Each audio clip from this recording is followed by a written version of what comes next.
किती वर्णन करा हा संतांच्या. एक वारकरी पंढरपूरला निघाले आणि निष्ठावंत वारकरीच पंढरपूरला जात असतो. पंढरपुरातल्याच्या नावावर जगणारे पंढरपूरला जात नसते. हा, जे वारकरी आहेत का ते पंढरपूरला जात असते. मी 26 वर्षापासून पाहतोय.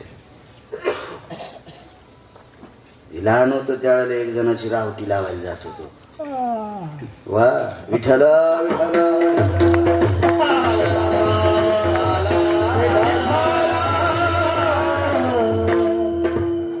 ब्रेक के बाद याला ऍडव्हर्टाईज म्हणायचं.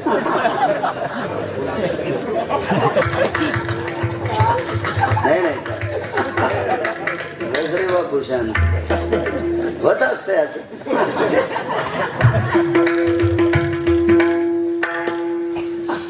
निष्ठावंत मिरावटी लावायला जात होतो गिरगावकरांची. परिस्थिती नाजूक होती त्यावेळची, आताचीच कोणा देवाची शांती. निष्ठावंत वारकरी पंढरपूरला माझ्या विटेवरच्या मालकाच्या दर्शनाकरता दर महिन्याला एक वारकरी जातात. खर तर या संतांचा अधिकार पाहिला हजारा शिवराम बाबा सारख्या महात्म्यांचं आचरण आणि साधना जर पाहिली तर आपण त्यांच्या तळपायाच्या मातीचा कणपण निमूटपणे स्वीकारेल, प्रसन्नपणे स्वीकारेल. मला सोमवार गप्पा आवडत नाही. मी असा अभ्यास केलाय मग प्रवचन मुसलमान सांगायलेत, मग तू सांगायला काय नवलाची गोष्ट आहे. विठाला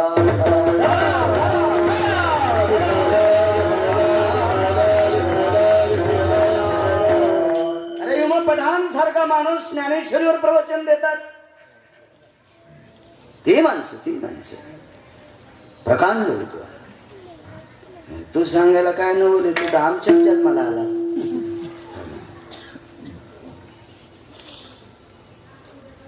पंढरपूरच्या वारीला निघाले.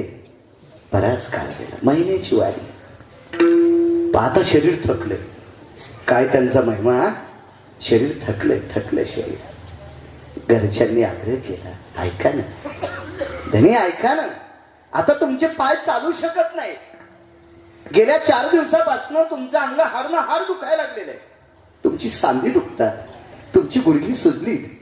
धनी ऐका, तुम्ही जाऊ नका. असं 4-2 बाऱ्या घरच्यांचं ऐकल्यावर डोळे भरून आले. अगं मी जर वारीला नाही गेलो तर मला नेणार नाही. मी असं घरी झोपून राहिलो म्हणजे वाचेल 400-200 वर्ष. तसं नाही धनी, तुमची अवकाळा होईल, बेजारी होईल, चालावं लागते, ऊन वारा थंडी, याचं तुम्हाला सहन होणार नाही. काय व्हायचं तो होऊ दे. याचं सगळं करणारा विटेवरचा मालक हे करता धरता तो काय काळजी करते. अगं वारी करता करता जर प्राण गेला तर याच्या पलीकडचा दुसरा आनंद कोणता आहे.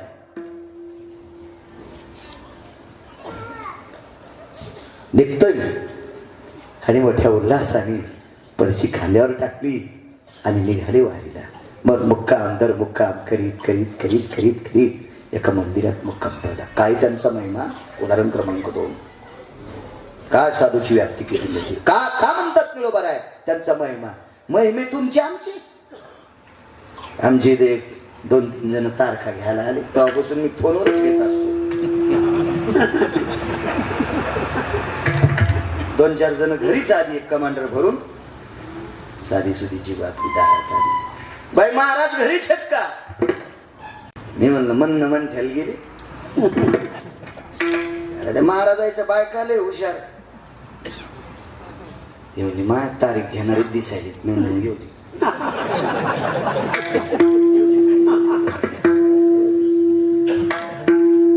बसायला सतरंजी टाकली त्याच्याच पैशाची.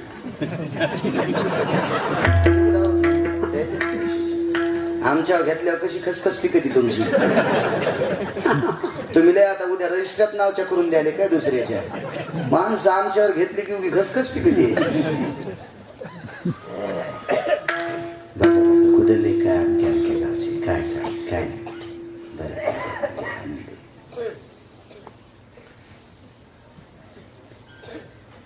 बर हे चहा कर ग. आमच्या घरी नियम होता, एकदा सांगितल्यावर करीत नव्हते.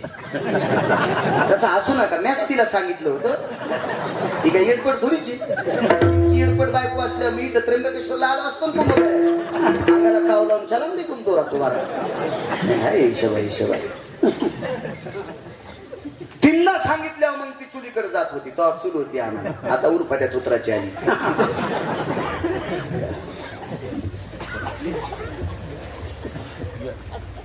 तिसऱ्यांदा मी म्हणलं अगं चहा कर कर. त्याच्यातला एक जण म्हणला महाराज 1:30 वाजलाय, कशाला चहा, सोमवारच सोडून. आगाऊच करा ना झालं. चहा मिटत होत ते सोमवारावर आलं ना. आता मधात गेलो म्हणलं तुला कळायला पाहिजे. म्हणजे मला काय कळायला पाहिजे होतं, तुम्ही सांगायला पाहिजे होतं. 3दा फटाफटा म्हणायला पाहिजे होतं ना. मी करीत होते ना. नाही जाऊ दे आता पिठलं पोळी कर. आता करावंच लागेल. मी तारीख घेतली त्याने, काय ताण घेऊ नको. बागायती सत्ता आहे, कोरडवाहू नाही काय कर. पिठलं पोळी वगैरे केली. जेवता जेवताच मी खुनीलं 10-15 पापड तळलं.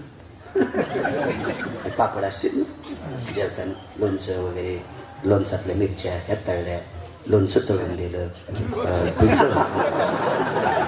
असं कळलं खेड्यात राहील. आणि मग घरच्याने मला खुनले इकडे पापड कशाला तळायची, हे गळा असतील का. नाही मग कधी खाते टाइम टेबल तरी सांग मला. तळायचीच का. नाही तळायची नसली तर भाज. चूल पेटलेली होती इष्ट्यावर अशी भाज. मला म्हणजे इकडे या. मला तिकडे बोलिलं. इथं वाका. मला वाकिलं. माया पाठीवर उभी राहिली पापडाचा डबा. तोरक सोमवार सोडणारा म्हणला काय त्यांचा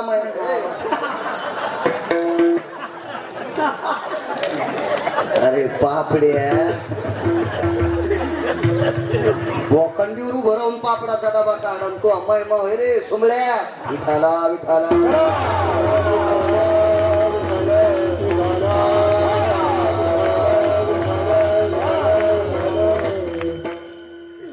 मया गळ्याची शपथ घेऊन सांगतो आमच्या घरी असं झालंच नाही. तो मला रागीन म्हणून माझ्यावर घेतलंय. समजून घ्या कोणाचं सांगायला होतं. विठाला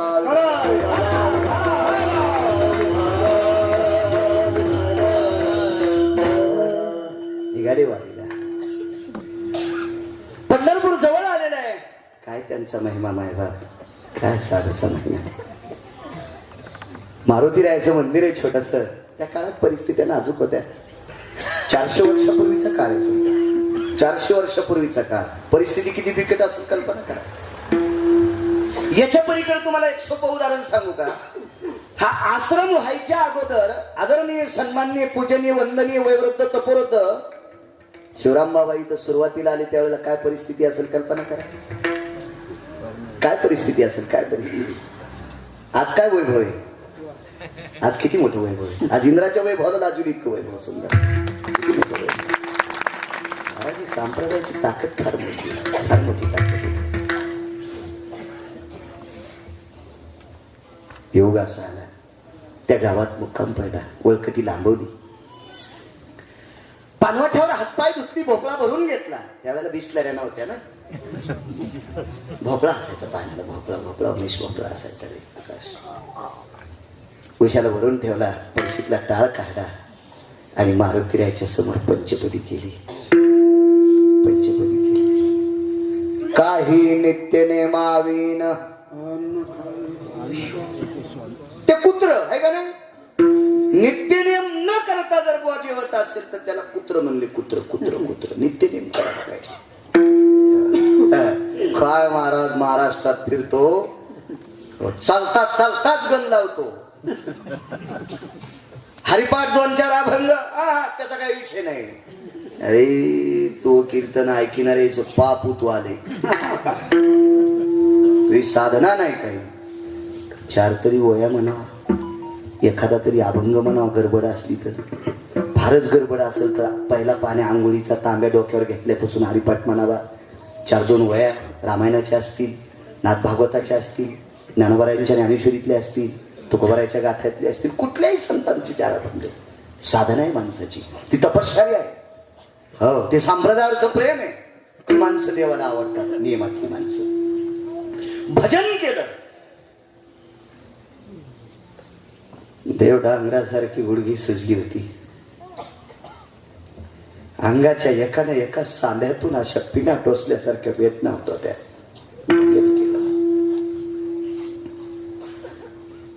पडशीतली शिदोरी खाल्ली, अर्धा भोपळा पाणी पिलं, मारुतीरायला प्रणाम केला. जगातला एक नंबरचा संन्यासी प्रणाम केला. पाय लांबू लागले, लांबच पाय. कसे तरी पाय लांबिले, वळकटीवर डोकं टाकून दिलं, डोळ्यातून पाणी आलं आणि पडल्या पडल्या देवाला विचारलं, देवा का अर्ध्या तासा अपमान करतोस ते मायबापा? देवा तुला ही परिस्थिती करायची होती तर घरून निघायच्या वेळेला करायचं होतच रे. देवा या टोकाला आणायचं होतंस तर चंद्रभागेत गेल्यावर असं करायचं होतंस रे. काय चुकले रे देवा माझं? देवा पाय उचलत नाही रे, अंगाच्या सांध्यात अशा खीळ उठतात रे देवा, उद्या चांगलं शक्य नाही. आता तुझे पाय बघणं दुर्मिळ झाले देवा. त्यानंतर तीर्थाची मालकीण चंद्रभागा आता बघू शकत नाही देवा. कोट्यवधी जन्माचं पाप संपत आहे, ते कळस पाहिल्याच्या नंतर तो कळस बघू शकत नाही. जातो देवा आता. पण देवा तुझ्यावरही भार घालत नाही मायबापा. माफी असू दे, क्षमा असू दे, तुला जे करायचं ते कर. डोळे झाकली, काही क्षणात झोप लागली. दिवसभर चाललेलं वारकरी आणि झोपी गेल्याच्या नंतर डोळ्यातून पाणी येत होतं. पाणी. नारायणबा झोपी गेलेल्या वारकऱ्याच्या डोळ्यातून पाणी येते. हे पाणी पाहिल्याच्या नंतर मंदिरातला विश्वातला एक नंबरचा संन्यासी मारुतीराय, त्या संन्याशाच्या अंतःकरणाला खांब आलाय, खांब आलाय.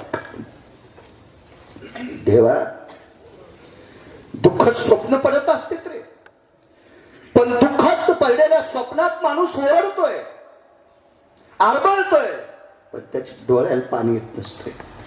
देवा हे तुझं भजन करणाऱ्या वारकऱ्याला झोपीत डोळे रडतात, याचं का? असं का? मारुतीरायने विचार केला, आपण या वारकऱ्याला विचारावं तर दिवसभर थकलेला वारकरी, या वारकऱ्याची झोप पडून बोकंडीवर पाप नकोय आपल्या. म्हणून मारुतीरायाचा अधिकार इतका मोठा होता. मारुतीरायनं डोळ्यातून पडलेल्या अश्रूंना प्रश्न केला, का रे बाबांनो झोपीत रडता? मारुतीरायाला अश्रू बोलत होते, अश्रू. पाऊस होता. या वारकऱ्याच्या शरीराला लिंपलेले हे डोळे आज अभागी आहेत, आज नशीबहीन आहेत.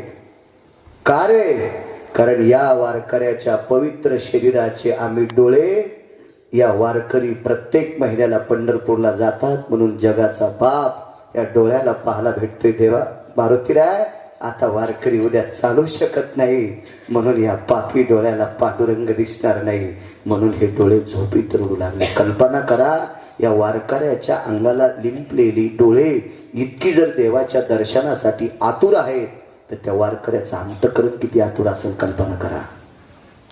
मारुतीरायनं जगाच्या मालकाला संदेश दिला, हे देवा तू दयेचा सागर आहेस. सागराला व्याप्ती नाही, त्याचं मोजमाप नाही. तू करुणेचा, तू वात्सल्य सिंधू आहेस. आई जशी वात्सल्य देते तू असायस. तुला किती नाव आहेत देवा? ही सगळी नावं चुलीत जातील, ही सगळी नावं तुझी चुलीत जातील. अरे तुझ्यावर आटोकाट प्रेम करणाऱ्या माणसाचे तुझ्या दर्शनासाठी जर हे हाल होत असतील, तर काय तू यांचं प्रारब्ध लिहिण्यासाठी झोपी गेलास? फार शिवटेवरच्या मालकानं उडी टाकली खाली. काय त्यांचा महिमा बाकी नीट लक्षात ठेवा. मी जर बाजूला घसरलो तुम्हाला जागेवर आणल्या, कधी कधी लक्षात येत नाही ना, चुकते खाली. जर सरकलो तर आणा बाजू रस्त्यावर. मिठेवरच्या मालकाने उडी टाकली अंतरावरून खाली. आईसाहेबांनी विचारलं, प्रभू काय काम आहे? काही नाही लक्ष्मी, माझा एक निष्ठावंत वारकरी माझ्या दर्शनासाठी तळमळतो, झोपीत रडतोय ग. मग एक काम करा ना देवा, ज्या वारकऱ्याने उभं आयुष्य तुमचं भजन केले, त्या वारकऱ्याला तुमच्या दर्शनाची तळमळ आहे, तुम्हाला तिथपर्यंत जाता येत नाही का? याला म्हणायचं लक्ष्मी, याला म्हणायचं लक्ष्मी. ती जगाची मालकी, माझ्या विटीवरची मालकी नाही. आणि विटेवरच्या मालकीनं वाक्य वापरल्याच्या नंतर विटेवरच्या मालकानं सांगितलं, माझं एकट्याचं दर्शन घेण्यात त्या वारकऱ्याचं समाधान नाही. आईसाहेब म्हणल्या, मी बी येते, मी सुद्धा येते. विटेवरच्या मालकानं सांगितलं, लक्ष्मी तू आणि मी त्या वारकऱ्याच्या तिथे गेल्याच्या नंतर वारकऱ्याला समाधान नाही. समाधान कशात आहे? त्याला चंद्रभागा पण पाहिजे. काय वारकरी म्हणा, त्या वारकऱ्याला चंद्रभागा दिसल्याशिवाय समाधान नाही, त्या वारकऱ्याला पंढरपूर दिसल्याशिवाय समाधान नाही. भलं तुला आणि मला नाही पाहिलं तरी हरकत नाही. गर्दी जर असेल तर निष्ठावंत वारकरी नगर प्रदक्षिणा करतात, चंद्रभागेचं स्नान करून नगर प्रदक्षिणा करतात आणि विटेवरच्या मालकाच्या कळसाचं दर्शन घेतात.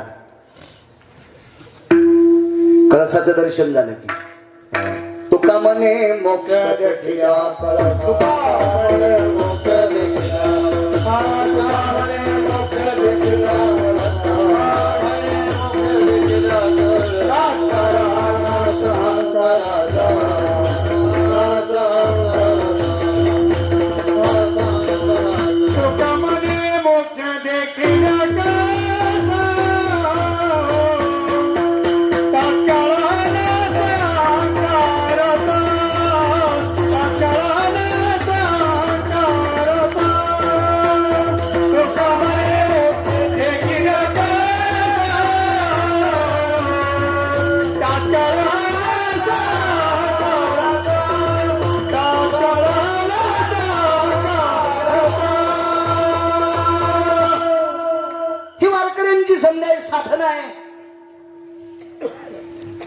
मग एक काम करा मला, त्या वारकऱ्याला पंढरपूर शिवाय चंद्रभागेशिवाय समाधान नाही.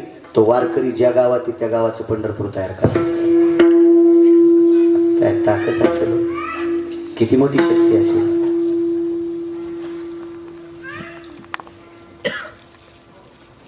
आमची एकदा गाडी बंद पडली जिथं चोर आहे तिथं.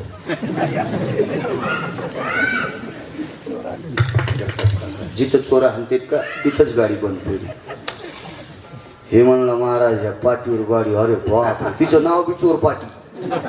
तिथं एक लिंब आहे, चोर लिंबच म्हणतात ना, त्या लिंबाचं नाव सुद्धा चोर लिंब आहे. तुम्ही या ना आमच्याकडे, दुपारा बँकेतून एखादा लाख उचलायची ना आमच्या पाठीवर थांबायची चोर पाठी. पाच कशी पाठ लागत तिथे, अशी पुन्हा मेन कापडात घेऊन चालायचं दिसत्या. हो हो, मग बघा ते पाठीची महिमा तुम्हाला. त्याच पाठीवर आमची गाडी. बापरे, ड्रायव्हर उतरू लागले. म्हणलं कुठं? ते म्हणलं मी तुरीच्या पाट्यात लपतो. म्हणलं पेट्या पगार घेतून तू माही, तू आम्हाला सांभाळ. ते म्हणला चोट्टे आधी ड्रायव्हरला हाणते. तुमच्या जो काय काय ते चोर आल्या पटपट द्या, तुम्हाला काय मारित नाही. म्हणलं ते फुकट नेत नाहीत ना हाणल्याशिवाय. असं म्हणतोच म्हणलं तेव्हा मेला रे गिरगावकर. तेवढ्या अवकाशात ओळखीच्या माणसाची गाडी आली. महाराज हेत काय? म्हणलं हो. काय झाले? गाडी खराब आहे. बसायचं. म्हणलो मला घेऊन जाताना गाडी महागाईची. काय नाही, बांधा टोचेल. त्या माणसाच्या गाडीत दोरी होती, कापूस गेलता बिटाला, आणि ट्रॅक्टर मधली सोल गाडीत. गाडीचं टोचन केलं, देवगाव फाट्यावर गोडी आहे गाडी आणली. काय मालकाची ताकद. हा, नारळाच्या खाली वजन घेऊन कीर्तन करणाऱ्यासाठी इतका मालक प्रसन्न येते, त्याच्यासाठी किती असेल कल्पना कर. उशिरा करायला वजनाचं नाही का? विठाला विठाला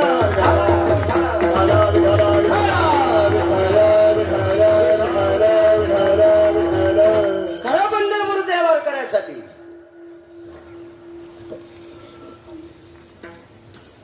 त्या गावाचं पंढरपूर. सकाळी वारकरी उठले तर चंद्रभागेच्या वाळवंटात येत, आकाशातल्या चांदण्या दिसतात. दिंड्या पताकांची भार आहेत बाजूला, दिंड्या पताकांची भार. हा, स्नान करून माणसं येतात पाहिलं. लक्षात घेतलं या वारकऱ्यांनी. रात्री एका मारुतीरायाच्या मंदिरात झोपलेलो होतो, लहानसं छप्पर आहे मारुतीरायाच्या पुढं, आणि आज मी चंद्रभागेच्या वाळवंटात आहे. झोपताना धाय धाय उडत होतो, पाय सुजलेली होती. आता पाय सुद्धा दुखत नाहीत, पायातल्या सुजा उतरल्या, आणि अचानक चंद्रभागेच्या वाळवंटात कस काय? मी स्वप्नात तर नाही. उजाड्याच्या नंतर काहीनं जे हरी घातला. चला महाराज करा अंघोळ. एक जणाला जवळ बोलिलं, ही चंद्रभागा आहे का रे? ते म्हणले महाराज आमच्या आधीपासून तुम्ही वारी करताना हीच चंद्रभागा आहे ना. हे ज्याला विचारलं का ही चंद्रभागा आहे ते पंढरपुरातल्यानं तयार केलं. तुम्ही बोला खोट म्हणाई चंद्रभागा आहे म्हणून. आता देवानं सांगितल्यावर काय विषय म्हणला त्यानंच निर्माण केले. कशी पैशी आंघोळ केली त्याच वळखटीवर वाळवंटात भजन सुरू केले. चला मी वर प्रदक्षिणेला. ते म्हणले कसं करायचं रे हे पंढरपूर नाही ना. अहो ही चंद्रभागा आहे. हे चंद्रभागेचं तीर आहे. पुंडलिकरायाचं मंदिर आहे. मठ आहेत आजूबाजूचे. बघा गल्ल्या बोळा सारख्या आहेत. आम्ही गेल्या 20 वर्षापासून तुमच्या सोबत वारी करतो.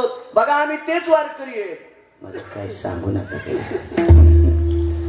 एका वारकऱ्याला विचारलं आजची तिथी काय सांग. आता मात्र अडचणीत आली.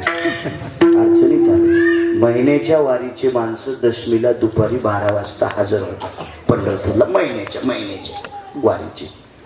आणि ती तिथी होती सप्तमी. एका तयार केलेल्या वारकऱ्यानं विटेवरच्या मालकाला सांगितलं देवा तुम्ही आम्हाला मायेचं तयार केले पण ते वारकरी इतका पाहतर आहे. त्यानं तिथी विचारली. पंचांग मागितले. भगवंतांनी सांगितलं द्यान पंचांग. काय द्या म्हणले देवा पानाची सप्तमी तुम्ही काळजी करू नका पंचांग नेऊन द्या. आणि पंचांग महाराजापर्यंत पंढरपुरात वाळवंटात नेऊन देत असताना विटेवरच्या मालकानं अक्षराला विनंती केली माझी लाज सांभाळा रे.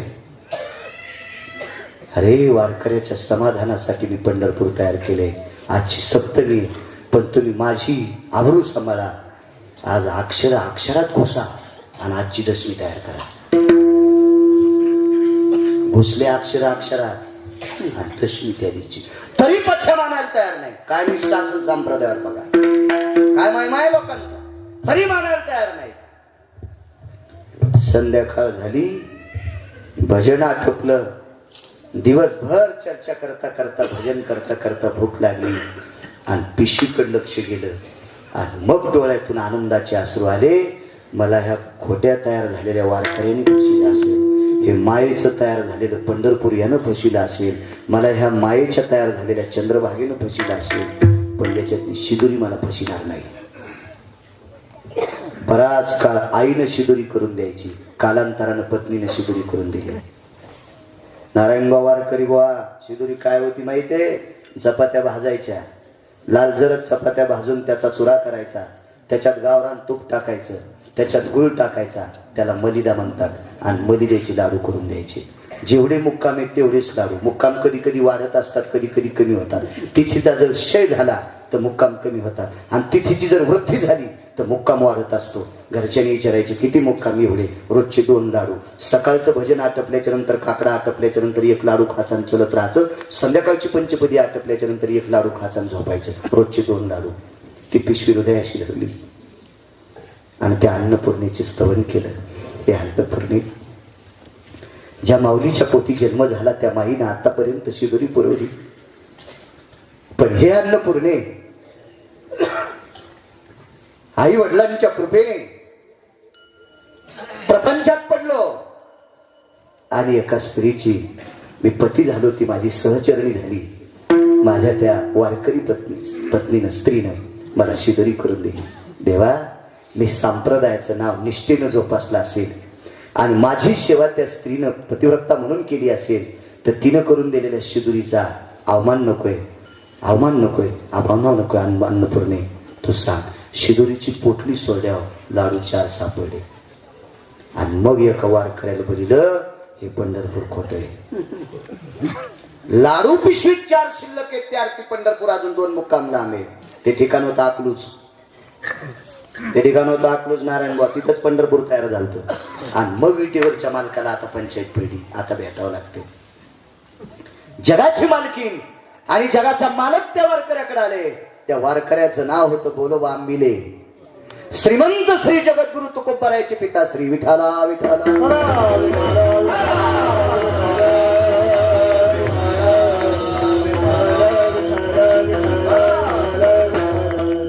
जगाची मालकीन आल्याबरोबर वाळवंटात कडकडातून पायाला मिठी मारली. पिढीवरच्या मालकाने त्या वारकऱ्याला गोलोबा महाराजांना तुकोबारायच्या वडिलांना उभं केलं आणि कडकडातून मिठी मारली. आणि बोलोबा महाराजांच्या खांद्यावर मान टाकली. बोलोबा महाराजांच्या अंगातली निमस्ती देवाच्या डोळ्यातल्या पाण्याने भिजत होती. बोलोबा महाराजांनी कमरेचा धुमाला धोत्राचा स्वतः इटीवरच्या मालकाचे डोळे पुसले. देवा का रडतोत, असं का केलंस रे? पंढरपूर 2 मुक्काम लांब आहे देवा, असं का केलं? तर विटीवरच्या मालकाचं अंतकरण गदगद झालं आणि बोलोबा महाराजांना सांगितलं, महाराज माझ्या दर्शनाची तुमची तळमळ मला बघा वाटत नव्हती, ती अधुरी राहिली असती. याच्याकरता मी त्या गावाचं पंढरपूर तयार केलं. दृष्टांत संपला. ज्याच्यासाठी नाना प्रकारच्या साधना करून तो स्वप्नात येत नाही, तो जगाचा बाप एका वारकऱ्यासाठी पंढरपूर तयार करतोय. त्या बोलोबा महाराजांचा काय त्यांचा महिमा.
असा महिमा आपला असू शकतो का?